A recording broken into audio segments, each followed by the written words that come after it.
India आजकल, सच खबर हर पल। हेलो दोस्तों, नमस्कार। इंडिया आजकल में आपका स्वागत है। डोनाल्ड ट्रंप के सांसद की एक चिट्ठी और खेल खत्म। अडानी पर बुरी नजर डालने वाला हिंडनबर्ग कैसे डूबा।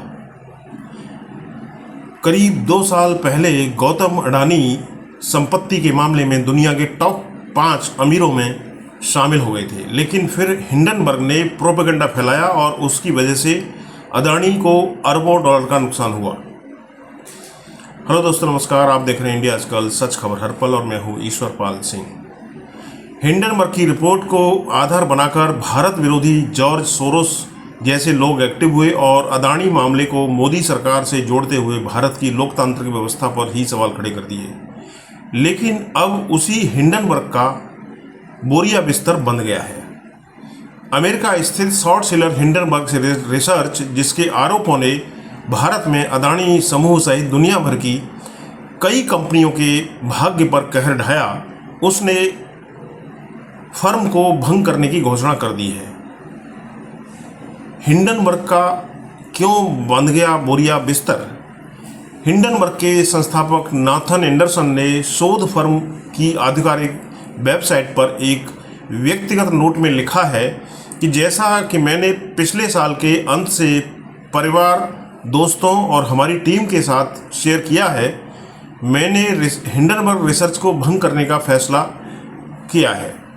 योजना यह थी कि हम जिन विचारों पर काम कर रहे थे उनकी पाइपलाइन पूरी होने के बाद इसे बंद कर देंगे, और पिछले पॉन्जी केस के बाद, जिसे हमने अभी पूरा किया है और नियामकों के साथ में शेयर कर रहे हैं, वह दिन आज आ गया है।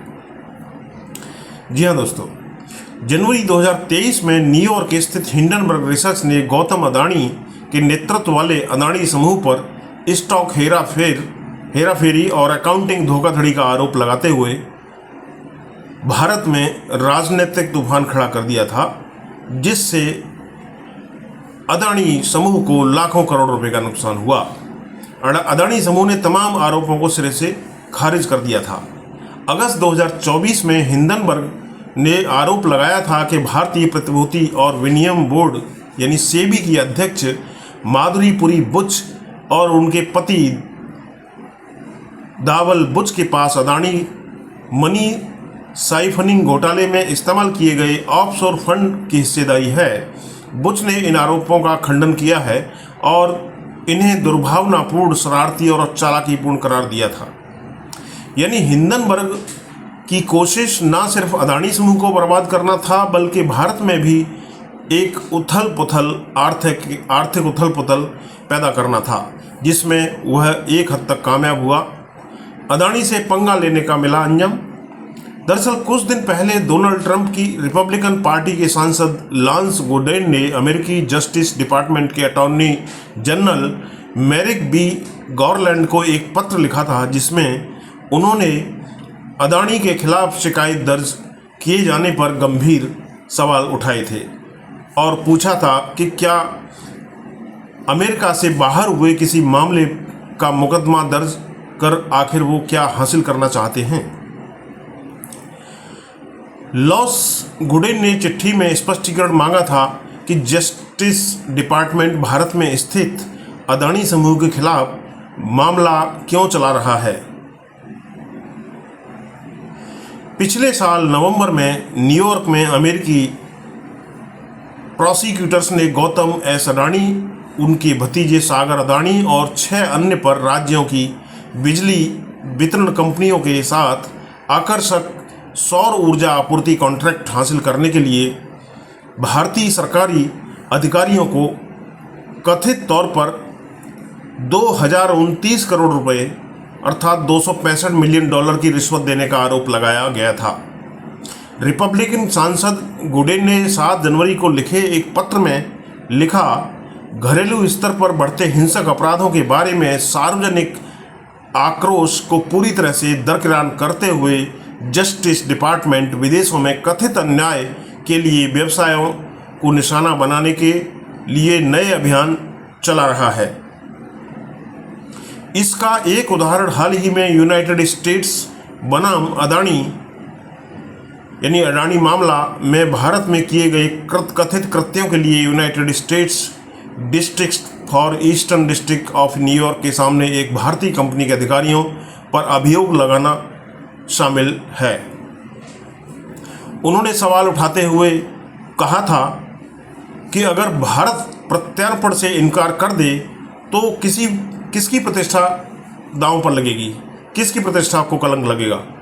उन्होंने लिखा था कि अडानी मामले में आरोप भले ही सही साबित हो जाए, पर फिर भी हम इस मुद्दे पर उचित और अंतिम मध्यस्थ नहीं बन पाएंगे। ये रिश्वत कथित तौर पर भारत में एक भारतीय कंपनी के भारतीय अधिकारियों द्वारा भारतीय राज्य सरकार के अधिकारियों को दे दी गई है, जिसमें किसी भी अमेरिकी पक्ष की कोई ठोस संलिप्तता या नुकसान शामिल नहीं था, ऐसा उस याचिका में दावा किया गया था। गुदेन ने सुझाव दिया कि जस्टिस डिपार्टमेंट के लिए उन मामलों को आगे बढ़ाना बुद्धिमानी होगी जहां उचित और निर्णायक क्षेत्राधिकार होना निश्चित है। हिंडनबर्ग के फाउंडर की चिट्ठी में क्या है? वहीं हिंडनबर्ग के फाउंडर नाथन एंडरसन ने लिखा है कि करीब 100 लोगों पर कम से कम आंशिक रूप से उनकी फर्म के काम के माध्यम से विनियामकों द्वारा दीवानी या आपराधिक आरोप लगाए गए हैं, जिनमें अरबपति और कुलीन वर्ग शामिल है। उन्होंने लिखा है कि हमने कुछ साम्राज्यों को हिला दिया जिन्हें हिलाने की हमें ज़रूरत महसूस हुई।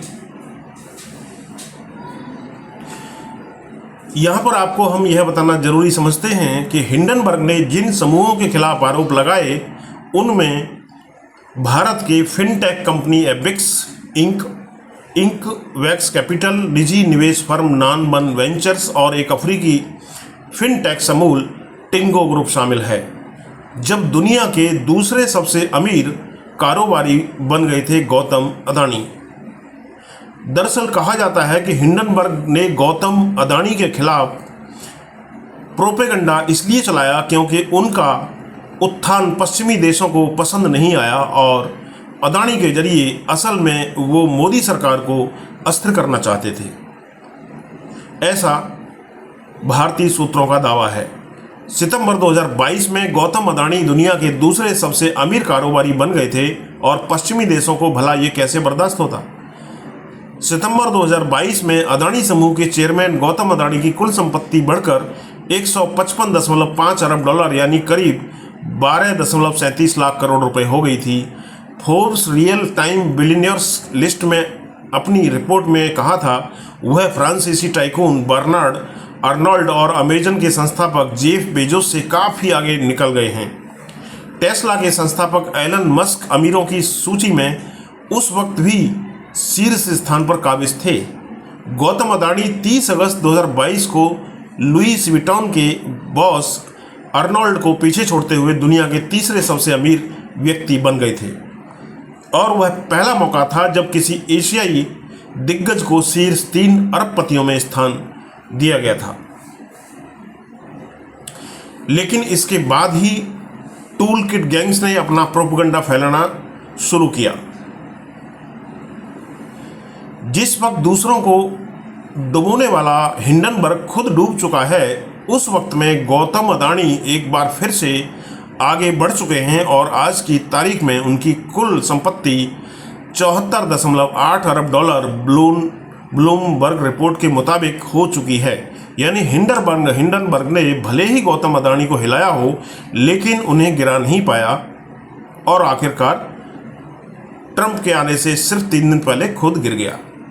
इस बीच अडानी ग्रुप के शेयर एक बार फिर से आसमान छू रहे हैं और अडानी पावर के शेयर आज की तारीख में 599 तक पहुंच चुका है, जबकि अडानी ग्रीन एनर्जी के शेयर 1126 रुपये तक पहुंच चुका है। अडानी एंटरप्राइजेज के शेयर 2569 और अडानी टोटल गैस के शेयर 708 पर थे। यानी अडानी समूह के शेयर्स एक बार फिर उछाल भर रहे हैं, जबकि हिंडनबर्ग का दुकान बंद हो चुका है।